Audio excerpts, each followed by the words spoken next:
Hello, everybody. Hi, everyone. We are on episode 12 of our podcast, Two Sisters in Business. I'm Lauren Stevens. Khaki McGrath. I feel like we haven't said our names in a while, so I I'm just know. going to say our names. You're right, we haven't. So everyone knows our voices. Or if you're watching, you will know. Anyway, we have a really special guest with us today. So we're doing a different format than we've done on some other episodes. We have Dr. Alicia Robbins here. And I am personally so excited to have you. Oh my gosh, thank you. Well, I'm so excited to be here. I love you guys. I love your brand. I love everything that you guys stand for. You've been a supporter of us too, yes. and a customer and all that, yes. and friend. We've have mutual friends. Lots of mutual friends, yes. Yes. And I'm going to read a little bit of your bio now to kind of introduce you.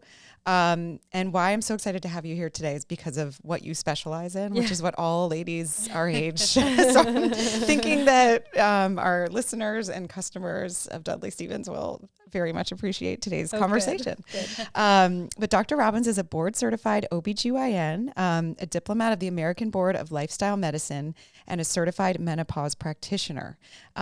She completed her medical school and residency at the ICANN School of Medicine at Mount Sinai in New York City. And she was a full-time faculty at Mount Sinai Hospital and received several teaching awards during her time there. In 2018, she moved to Greenwich, Connecticut, and after working at a large practice, Dr. Robbins realized the need for personalized guidance to help women in their 30s plus to optimize between their health between and after pregnancy. So between pregnancies and post-pregnancy. Yep, exactly. This led her to create the Elm. And the Elm is a boutique practice for women in Connecticut and New York that specializes in gynecology, hormones, perimenopause, sexual health, weight management, longevity, and lifestyle medicine. So I love all of this so much. And I love following you on Instagram, which we will obviously tell everybody where to find you at the end. But I think what you're doing is, I would love to use the word revolutionary. Oh, that is so kind. No, I don't even think what I'm doing is revolutionary. I just think that as a healthcare system, we haven't really been there for women that are done having kids. Felt like I had this, I was doing traditional OBGYN, doing a lot of pregnancy and delivering babies, which is awesome. But I did start to notice this recurrent pattern of women coming to my office, usually at, late 30s, early 40s, being like, I just can't slow down the weight gain, or I'm not sleeping as well, or just don't feel like myself. And kind of the traditional, very common solution is like, okay, let's try to switch your birth control pill or put you on a birth control pill. And I found that just wasn't helping a lot of the women that I was giving that advice to. The birth control was not helping. The birth control was not helping the things that they were coming to me for, even though that's sort of like the traditional solution that a lot of OBGYNs will give. And so I also just felt like we kind of focus so much on fertility and pregnancy, which of course is so important. But then after women are done having kids, and I sort of felt this myself just because I am my own patient kind of, so I was like, now what? Like, I feel like we're just telling women, okay, come back in a year for your PAP, but you're like, what do I do in the meantime? I also had some of my own health issues where like I had really difficult pregnancies where I had really bad gestational diabetes requiring insulin. I gained a ton of weight. My colleagues were like, are you okay? Can you please get it together? And so that kind of sparked my interest in sort of preventative health, nutrition, lifestyle. So I did that extra training, and I really sort of had to learn myself because a lot of this wasn't actually taught in medical school or residency, but because of my interest in a combination of dealing with some of these things myself, but also seeing that I felt like we were leaving women hanging after 40. I was like, I just want to have a practice where that's where we focus on. This is the place they come to feel more like themselves. And in my own sort of discovering of, and just starting to read more about the changes that are happening, I realized, wow, this is a really important time in a woman's life to prevent disease down the road. And I don't think we're taking advantage of it. I don't think we're telling women what they need to be doing in their 40s, because this is really, really the progression of disease starts decades before. And so this is a really important, crucial time when you can really prevent a lot. And also, I started realizing, wow, there's so many hormonal changes. We kind of know, we learn a little bit about menopause, but not that much. But there wasn't as much talk about the hormonal changes that lead up to menopause, which can last years and years before. Yeah. And so I sort of had to do this my own sort of digging deep and going down rabbit holes of like reading articles. And then I started attending conferences, and I just kind of really started to nerd out on this topic. Yes. And I was like, why? Became obsessed. I became really kind of obsessed with it. Which is so great. We need more of you. More women like that. That's so interesting. And I feel like, so you went out on your own too and started, which going back to business and, you know, us starting our business like that, you know, before we dive into all the things like that must have been a scary transition. So scary. Also. Yeah. So scary. I am not someone no one in my family are business owners. I mean, we have some finance people in my family, but the reality was I really didn't have any, I was the last person to start a business. In fact, I almost considered leaving medicine before actually opening my business because I was so scared at the prospect. And I looked into different there are these consulting companies that help you set up like a medical practice. And they all, not all, but several turned me down because they were like, well, people aren't really going to want to sort of do a practice that's all perimenopause and menopause. What? Like that's just like, there was like a lot of outrageous. And so I was like, okay, I'm just going to have to like bootstrap this and kind of Google. And I would literally, when I went to the bank to get a bank loan, they were like, you're going to have to provide us like projected P&Ls. And I was like, what's a P&L? I was like, what's a P&L? I'm Googling what P&L. Like ask ChatGPT. Yeah, exactly. But the good thing about like this P&L the good thing about these, like nowadays, like you could really do anything online. Like you can learn. I mean, I literally have been like Googling how to start a medical practice since I started it, and just tried to be really, you know, conscientious of where I'm, you know, spending my money. But I'm learning scrappy way to do it. Yeah, I've tried to be scrappy because I really didn't have another choice. I think also like being, you mentioned this, like you were going through it yourself and you felt like there was a hole in the market or whatever you call it. I think so. And Lauren and I were also our own customers too. So I feel like having that relatability and like just knowing that there's a need for this, and also you obviously have a passion for it given you're going through it yourself. So that's so helpful. That's always, I think a lot of providers become passionate about something when they go through it. It's very humbling to be a patient on the other side and like either be pregnant or go through infertility. A lot of physicians struggle with those things. And so I think it's good to be humbled. Yeah, totally. I do feel like, and you saw this too, like a while ago people just didn't talk about this phase of life, right? Like, now I feel like it's everywhere. I know. Like celebrities are talking about it. I'm approaching 40. I'm getting into that. I'm getting targeted on Instagram. Totally, I know. So maybe I'm in it, but it just feels like it's everywhere now. I also feel that, but I don't know if it's because that's what I seek out. Like also, you know, I target it as well. But it does feel to me like, well, I definitely think it's becoming a more of a mainstream conversation, thanks to celebrities speaking openly about it. And now I have a lot more women asking me about it, which even 2 years ago, I felt people like weren't asking the questions. No, they weren't asking the questions. I still think there's a little bit of, you know, resistance maybe to embracing this idea, but I'm really passionate about like having women in their late 30s and early 40s learn about it, because not everyone struggles with these things, but I do think it's good to really, you have to be educated so that you can at least recognize some of the symptoms if you ever want to intervene or do something about it. Right. And also you kind of in this landscape have to be empowered and advocate for yourself, because of the unfortunate reality. And I do think things are changing. And I think things like these conversations and it's women pushing like us that are going to push the providers to get up to date. But I think these conversations are what's going to push the healthcare system to be more to shift for women our age. Right. Yep. I hope so.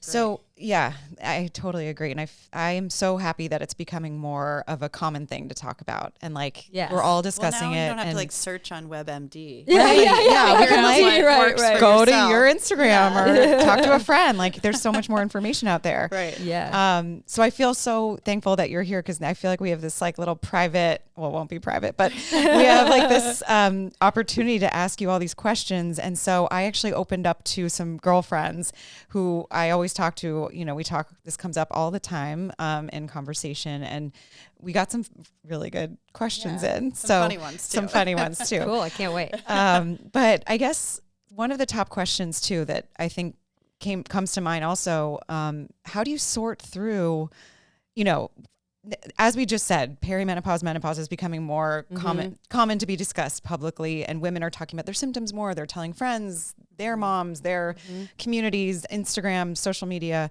And so because of that, I feel like there's a lot out there to target the issues, to weed through, like pills, powders, my friend said, providers too. Like how do you recommend from your experience how to like dig through all that as like just me as a consumer online looking for something to help me combat night sweats or sleep or, you know, like how do I know?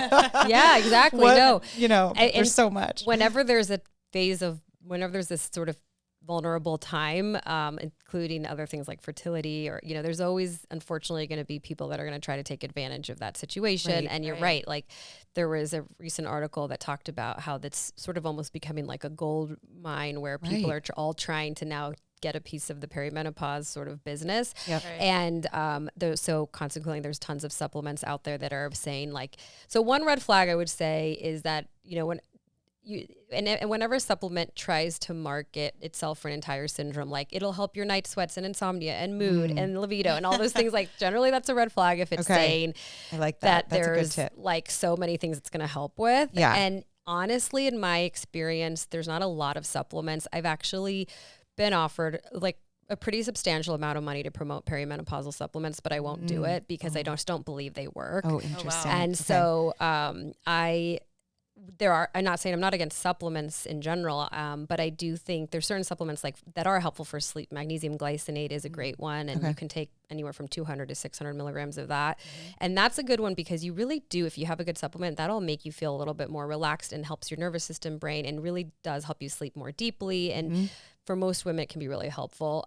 Is there a brand that you like? I mean, not that you're endorsing the brand. No. Like to hear. I like the calm sleep capsules. I generally don't use the gummies because there's a little sugar in that, which can sometimes interfere with sleeping. And for people that are insulin resistant like me who had gestational diabetes, probably not the best. But so I like the capsules, even though the gummies are more fun to eat. But it's good called nature. It's called like calm sleep capsules. I think it's Nature Vitality, something like that. I'd have to look, but I can get it. I can get it. Yeah, that's great. Also, another great brand of supplements is Pure Encapsulations. They've been around for a while, and they have good third-party testing. I've bought them before. Oh, good. Good. So, but generally sort of really expensive or, you know, ones that are targeted specifically for perimenopause, I would be careful against. And in terms of answering your question about providers, that's a harder one. I will say I did email you a list. I've been compiling a list of my favorite podcast episodes, my favorite Instagram accounts and books, and we can share that after. We'll share that with everybody. But I do think once you start following the right accounts on social media, you'll see that they're all there's like a little girl gang of doctors that are all in this space, and they all have good references and resources. But, you know, if you just sort of randomly pick a doctor off of Zoc or whatever, like you might, and even I think one of the questions of your friends was, it was like really awful. Like some mean doctor was like, oh no. We can dive into that question actually. And it's really unfortunate. And the reason why there's a lot of doctors that you get so many different opinions on this is for a couple of reasons. One is that it's just not taught enough in medical school and residency. So a lot of doctors just like I had to learn myself the last few years and really get into it, right? So you have to be sort of self-motivated to read and learn about it, and go to conferences, which I regularly do. And then also there was this press release. There was a study called the Women's Health Initiative in 2002 that prematurely released a press release that had a lot of it basically said that hormone therapy is really dangerous and causes breast cancer. So hot topic right now. Yes. 2 years later, that same study basically changed what they said and said, well, it was like a mistake. Actually, when we further looked at it in more in-depth statistical analysis, we realized that actually estrogen decreases risk of breast cancer. And now the only risk is a very small risk associated with a synthetic progestin, but we don't really use that anymore anyway. So, basically the type of things we use now have never been shown to really increase breast cancer risk. But because of that, it just got a lot of press, and it's just been a hard rumor to shake. And a lot of physicians remember that. And in their defense, like if you were told, oh my God, take all your patients off hormone therapy, it's really dangerous. Like there's still a little PTSD and they don't want to. It's right. hard it's to like teach an old dog new tricks. Right. Yeah. They're like, wait, but I one at point was told not to do that. Why would I go back? It's hard. And also like you have to really care about this space. So it's, unfortunately there's a lot of uneducated physicians, and then there's a lot of physicians who are misinformed because of that study and haven't really read up to date. But there's been 20 years of research since then. So it's time to time to kick that rumor. To deep dive back into that. But I think a lot of the younger physicians are now much more interested in. Well, that was, it just goes back to what you said on Instagram yesterday, maybe, that practitioners will prescribe a birth control. Right. And that has more hormone in it than the HRT. Right. Than the hormone replacement therapy. That's why I'm like, the math doesn't make sense. So, okay, when I was 25 and I wanted birth control, why can't I be why can't I do that 45 now? Exactly. Almost. And like, maybe I need We're giving like tiny doses. Right. It's so backwards. It's so backwards. And it's weird because I just think there is, I hate to say it, but I think there is this societal kind of, there's like gender and sexism, and there's a societal attitude of sort of like, maybe we don't, because a lot of these things can really help not only a woman's quality of life, but their long-term health. That's what all the data is showing, that this really helps prevent the things that women succumb to. Right. And I feel like if we truly prioritized women's health and their quality of life, this would not be so controversial, because we would put the effort in to do the homework, if that makes sense. Yeah. And also like anxiety and sleep depression. Exactly. Like those are such heavy symptoms, and that affects women's health too. So much. You're not getting a good night's sleep. That's going to wear you down over the years too. So 100%. If there's something you can take that might help your body, that's healthy, that's I don't know. Totally. Yeah. And it's interesting, when after that the WHI report came out in 2002, if you look at a graph there, I have a graphical representation of sort of the shift of prescriptions, and basically that my colleague Dr. Flagg in the city did, but basically HRT plummeted, and then replacing that, what skyrocketed was antidepressants and sleep aids. Oh my gosh. So it's almost like to compensate because so many women stopped using these things that help them. And I think a lot of even providers, even gynecologists, there's really no excuse for gynecologists to not know this, but we focus so much on these hormones and how the reproductive cycle, but they do so much more from head to toe, and they're so important in like mood, like you were saying, sleep. Yep. And so when I started doing more of this, instead of the birth control pill, and I would have women come back to me and be like, oh, and look, I don't want to also say like, because not most women feel better on hormone therapy if that is the root cause of what's going on. But I don't want to make it seem like everyone needs to be on hormone therapy and it's like a perfect solution. Yeah, like one size fits all. Exactly. It's not, and it's not exactly. And sometimes it can be a journey, and sometimes it can sort of, it's a long process to find the right. So, and sometimes it doesn't work for the things we want it to work for. But if the lack of sleep and mood is from that, it'll work. And I've had patients come to me be like, oh my God, I'm finally sleeping, or I feel so much better. And I'm like, wow, I'm so happy. But I'm also like, how are we not offering this and having this conversation with women? It's feel so wrong. Much better. And that like is such a relief for a woman to feel that. You're right. Like sleep, I think, is the most important. You take it for granted until you're like, you can't sleep. And I've struggled with that too. And it's hard. It's really awful. Hard. Yeah. What about like the first, sorry, go ahead. Just going back to the basics a little, like I'm 39, I'm turning 40 in June. Like what are the first kind of symptoms that would good question. register someone to be like, I need hormone therapy, or like what should we be looking for? I would say so we know that basically what happens is, because it's not like the night before your 50th birthday, you're like, now I'm in menopause. Basically like years before, what happens is your ovaries are the primary source of estrogen, progesterone, testosterone. They start to decrease, and basically estrogen's going up and down, but overall down, and progesterone's going down at a faster rate in general. And progesterone's really important for sleep and mood. It has a calming effect in the brain. And so as you start to lose progesterone, that's sort of how you start having a little bit more anxiety and more usually difficulty falling asleep, but maintaining sleep can also be affected. So I would say, honestly, sleep, mood, and maybe weight gain are the most common things that I see that patients come to me. Those are like the first signs. Of course, you have to like rule out other things, like thyroid can impact that. Right. And certainly I feel like it's kind of a double whammy and unfair for women, because at the time that we're sort of trying to really, handle so much with our careers and our kids. And like, it's also, you're like, this is supposed to be my time. And then you're like, your hormones are starting to decrease. So it like all happens at once. And, aging parents, like, and so there's a lot on women at the same time that this is happening. So, often it can be multifactorial and it can be external stress. And I'm not saying that we shouldn't prescribe SSRI. I absolutely believe in SSRIs and think that they're important. I just think sometimes we should also be adding hormone therapy and do both. Yeah. Right. Yeah. Because maybe you don't need one or the other. And then you find a good formula or whatever that works. Balance. Yeah. What about the Mirena? That was something that's a popular one. Like, does that help?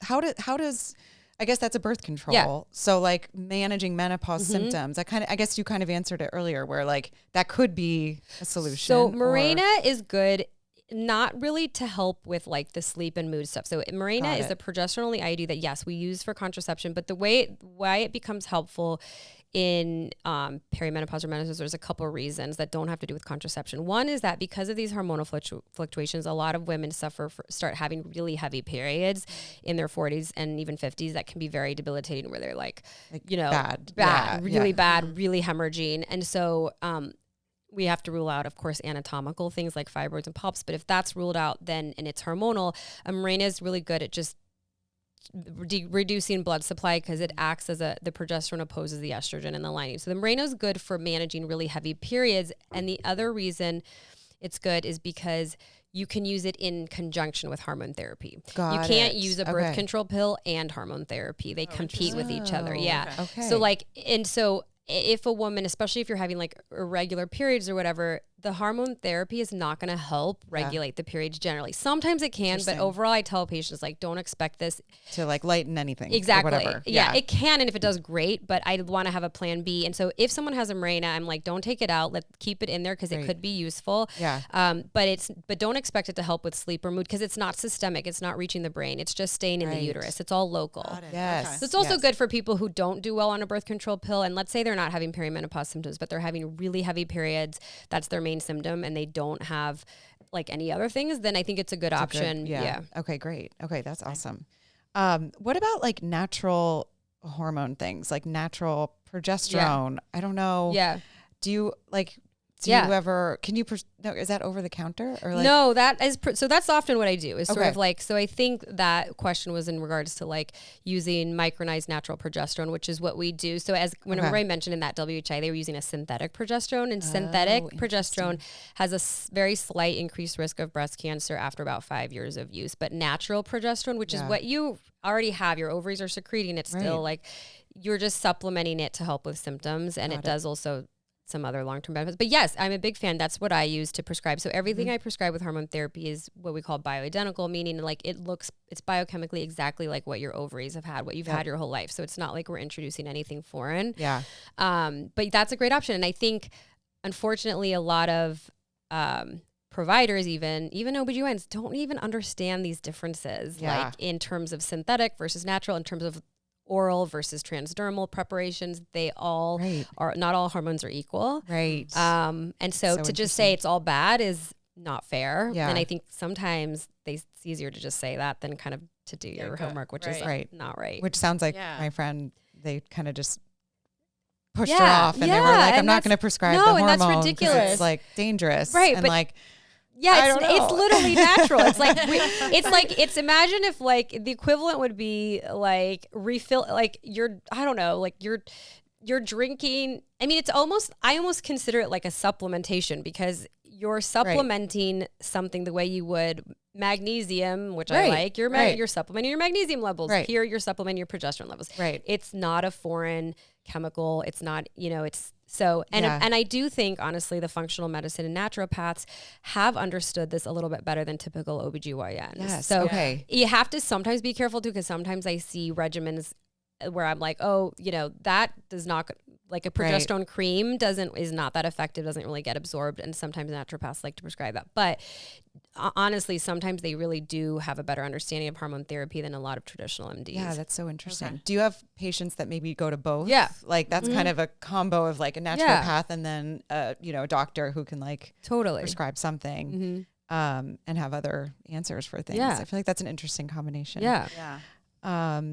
So on the note of our bodies and working out and like how everyone now talks about protein and muscle and building muscle and like how we get to these ages and we lose, all of a sudden like our muscle mass is gone and like that's not good. Right. How do you also handle that with your patients? Is that like part of your practice, I guess? I ask them how much, and I make a big emphasis that it's important that they start building muscle, because it's true. We lose muscle mass, and muscle is so good because number one, it helps use up your glucose and your calories really effectively. So it helps with maintaining weight. It also helps maintain insulin sensitivity. And it also helps prevent falls and prevents osteoporosis and osteopenia, which people don't want to think about now, but actually in your 40s is the best time. Like this is when we should really be doing these things because it's very difficult to reverse osteoporosis. And about almost half of women develop it at some point in their life. So it's totally preventable with lifestyle changes. What else could you do? So like weight or so muscle? Lifting weights, building muscle, hard impact. So anything that you're like jumping or tennis, but like you're putting strain on your bones when you're jumping. So tennis is good. Jogging I always is try good. to avoid that. Oh, like, really? Well, just because it's like, you hear it's bad for your joints. Well, and stuff, so it depends like on, so if some people are more prone to arthritis. So in that sense, I would say lifting muscles is going to be key for you, or walking with a weighted vest, that can, Oh, we're into that. Oh, yes. Okay. The hot summer girl walk. With the weighted vest. Yes.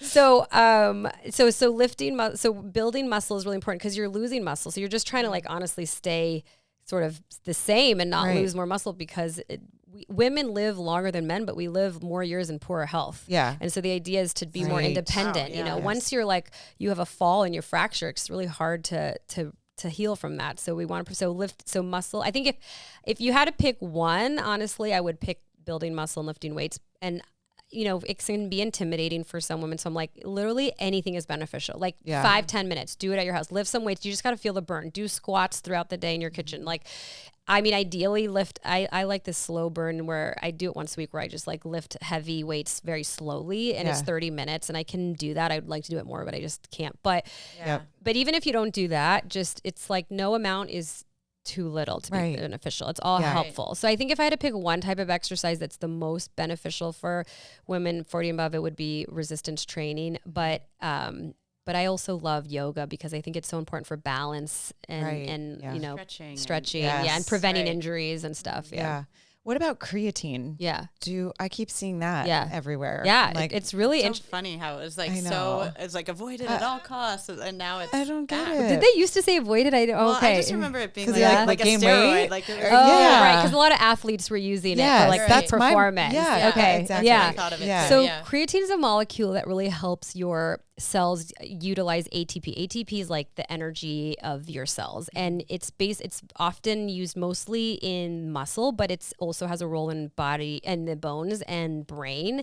And so there's just been a lot of studies showing that it's really helpful for recovery, building muscle, but also potentially even like it having an anti-inflammatory effect in the brain. Potentially anything anti-inflammatory is really helpful, especially with prevention of Alzheimer's. So there's even like a now study looking at that. But 3 to 5 grams of, I'm going to be hopefully offering it soon in my office.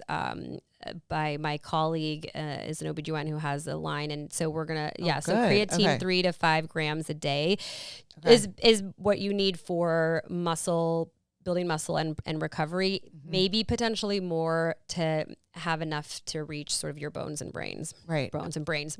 Brain. I feel like as working moms and moms in general, we have multiple brains. Yes, we do. So many. So many brains. Going on. Yeah, it's so true.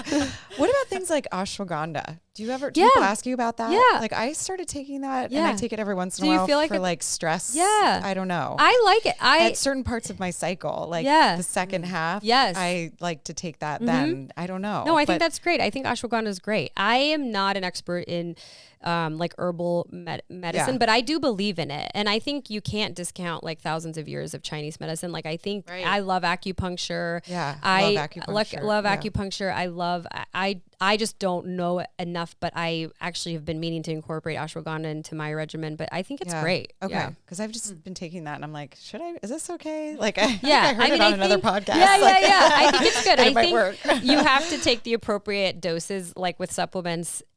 Sometimes too much, there can be too much of a, like you can take too, but I don't think that sounds like that's, you're not like, or like your body just becomes immune to it or something. Right. I don't know. Okay. So I think we talked about sleep too, but I feel like that was a hot topic too. And like the magnesium glycate. Yeah. Magnesium glycate can be really helpful. And do you, as we get older, like I feel like it gets harder. It gets harder. Yeah. I don't know if you have other. Yeah. So basically some of it can be hormonal. Some of it can be added stress. There are, just like we do with our kids, like the nighttime routine, I think because you don't, in our 20s, you could do anything you wanted and just sleep like a baby. It was so easy, right? Yes. But I think because of a variety of different things, including, for example, we start secreting less melatonin from our brain. We start, just also being a mom, with kids being awake and you're kind of at this hyper alerted state.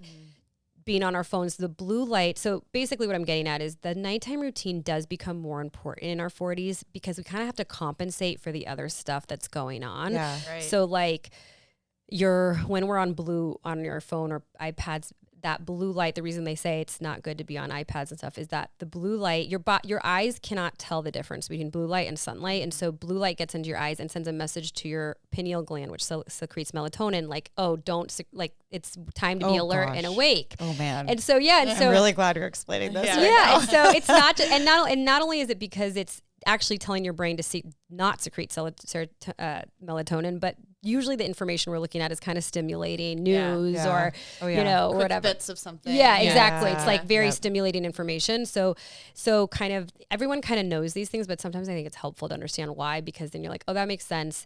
So kind of avoiding the blue light, being cold, you kind of want to create like a caveman sort of a dark, cold room. Yep.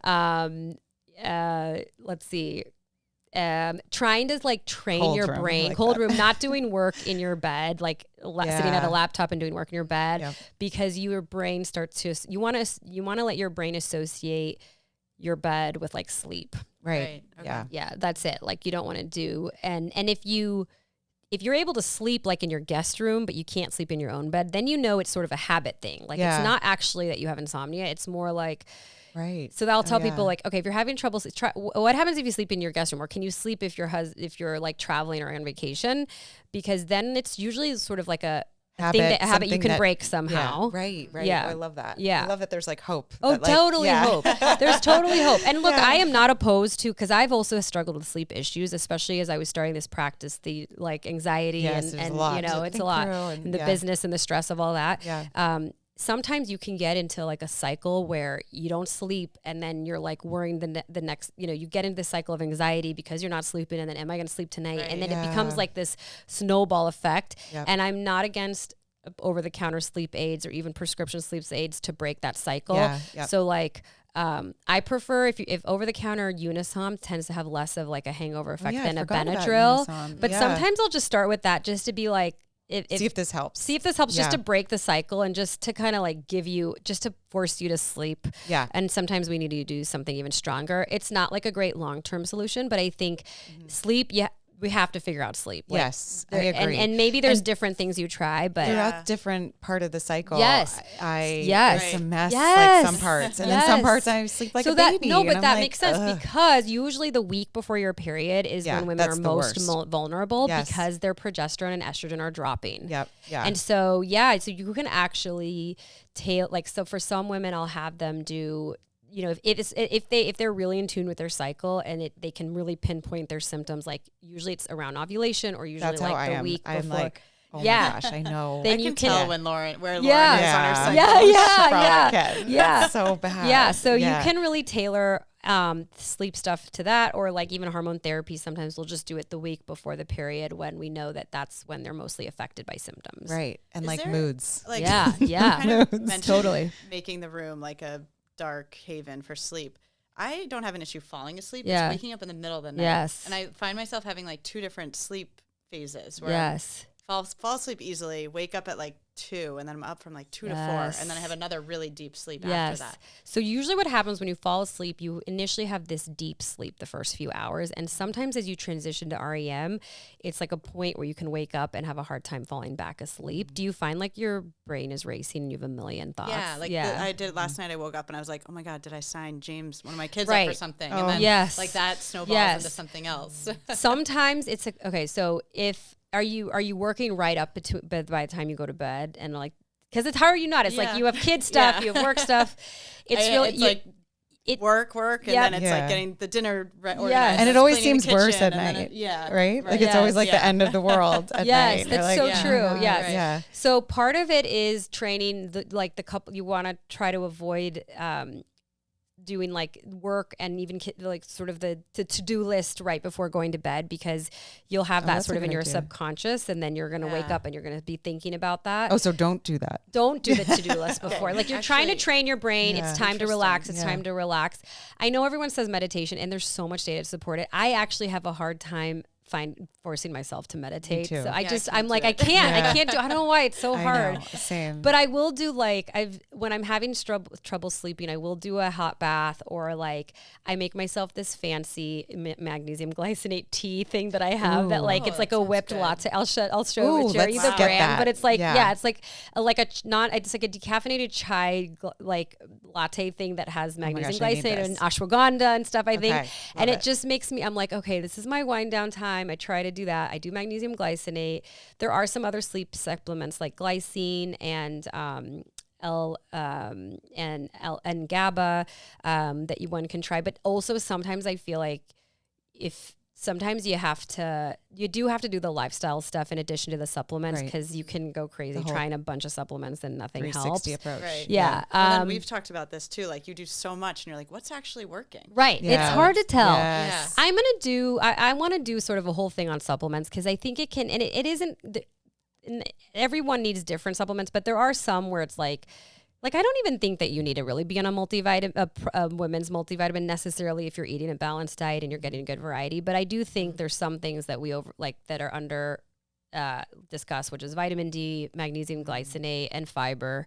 Fiber is really important for heart health and like satiety and weight and But yeah, so back to the sleep, and then maintaining sleep sometimes can be lack of estrogen too. So sometimes estrogen helps with maintaining sleep. But if you're not doing hormone therapy, then often it just is trying different lifestyle techniques or cognitive behavioral therapy. There's like people who specialize in helping you basically break these habits. There's actually an app called Stellar Sleep, and you can just do it from your phone, and it just helps train your thinking, because sometimes when we wake up, it's learning to like be okay. It's weird. It's almost like when you let go, you have it's easier. It's almost like, it's so weird. Sleep is such an interesting thing, because it's like you have to do all these things in this sleep routine, but then sometimes you can almost you almost have to be okay with your brain letting go of the routines. You almost have to, like, when the routine when it doesn't work or you have bad sleep, you have to train your brain to be okay with it and let it go, because sometimes if almost like in that trying so hard to get it right, that you almost further keep digging, and I almost feel like this is even more difficult. It's like, okay, so then what do I do? But it is it can be challenging, and you have to sort of try it from different angles. I love that. But stress reduction is Robbins huge. Theory, let them. Oh yeah, let them. That with your brain. Exactly. It's like let go. Yes, let it go. Let it go. In your brain, just let it go. And if you can't sleep, don't worry. Don't get into that tizzy of worrying that like you're not sleeping. Right. You're not. You will. It is a phase. It is temporary. But I understand, because I've had insomnia cycles, and I know how frustrating this can be. It's just like I'm very high functioning unless I'm not sleeping, and then I just can't compensate. So I don't want to minimize it, but at the same time, I have read a lot about this, and I've had patients who sometimes have found more help sleeping when they learn to almost be okay with not sleeping, and then it kind of corrects itself. It's true. I mean, our mom gave me advice, because this has been a thing for a while. She was like, when you're laying in bed, you're getting just as much rest. And I don't know if that's true, but it's just something that I think about. That like makes me feel better a little bit. And be able to like once I start thinking about that, I calm down and fall back to sleep. Or like get out of bed when you're awake. Like you don't want to associate being awake in your bed. So if you're really not falling asleep, like a baby. within, it's like sleep training a child. Yes. So if you really are, if you're really not able to fall asleep, get back out and almost like when it's happened to me now, I'll just go and watch Bravo at 3 a.m. which just because I'm like, I don't want to perseverate and stress about it. So I'm like, I'm just going to go sit on my couch and mindless, and it's okay. It's going to be, tomorrow's going to be okay. And it'll be fine. Everything's gonna be fine. Yeah. But it's easier said than done. Yeah. I know when you're like, I have a big day tomorrow and I have to get sleep and all that. Like it's really hard. No, it's really hard. Well, one more question before we wrap up. And I don't even think I put this on the questions, but I meant to. It's how the Surgeon General now has come out saying that like alcohol like should have a label on it, whatever. And it's like, as someone that I follow who's hilarious, I can't remember, posted like, not now when we're all about to enter this phase, totally. like not now, Surgeon General. 100%. Yes. And I laughed out loud at that because I was like, oh my God, here we are, this generation of ladies about to enter into this phase, and now we can't even enjoy a glass of wine without worrying what that's going to do also, let alone HRT. I know. And obviously we know everything in moderation. And you know, I love to have like a glass of wine on the weekends and whatever. Mm-hmm. But do you talk about that with your patients and how that relates to hormones too? I mean, I feel like it does affect hormones, it does right? affect hormones. Yeah, which is something to think about also. Yes. So it's true. We're kind of, more and more research is showing that it's not good for our brains and it's not good, and it does increase risk of cancer. I do drink. I'm very honest. I very much enjoy a dirty martini with a girlfriend. Same. Or some rosé in the summer. Yeah. And I was laughing because the other day I opened up my fridge and my fridge door, I was like, wow, this is like a representation of the two competing forces in my life. Because the top row was all this like longevity stuff. It was like injections and NAD nasal spray and like all this. And then the bottom row was like bottles of Veuve. And I was like, there's a little bit of conflicting balance. I think well, here's a couple of things. And I talk about this with my patients. One is there is this idea that if you don't drink during the week, you can just save it all for the weekend. And that's not necessarily true. Like having like 4 or 5 glass drinks in a row is worse than having like one on average a day.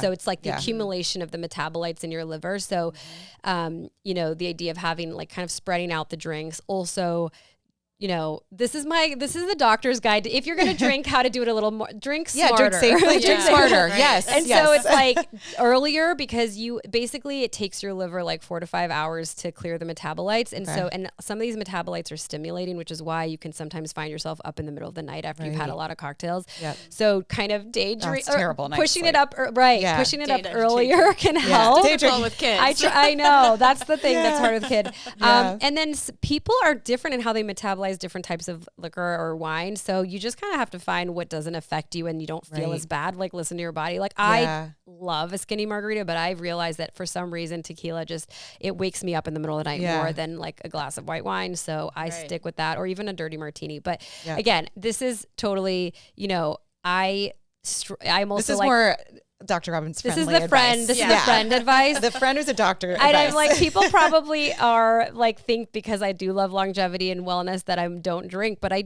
do. And I sort of feel like, I guess in my head, I'm like, well, I'll have to do everything else more to compensate for that, but I'm willing to do it. And like moderate, drinking smarter. I really like that. Yeah. Drinking smarter. I know. Cause it's like, it's a part of our social life too. And like, if, we don't have a problem with it. So can we enjoy, like that nice glass of red wine? I think so. And there is, you know what else is really important for health is girlfriends and social connection. Right. That's such a good point. Like bonding with your friends, laughing, like that really helped. That joy.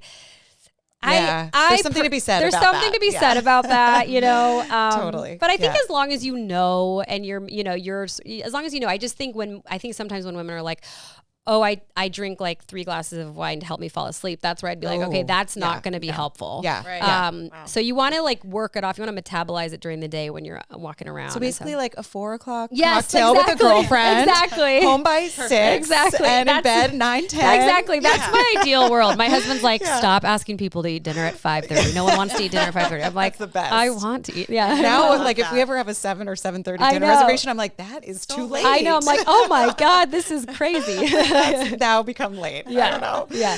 I'm going to try to do some more research because there's supposedly potentially some supplements that may help your liver metabolize liquor more. So I'll do my research on that and get back to you if there is. One thing I've read, which, not doctor's opinion, dandelion dandelion root. Yes, is good for flushing your liver That might out. be true. I don't know.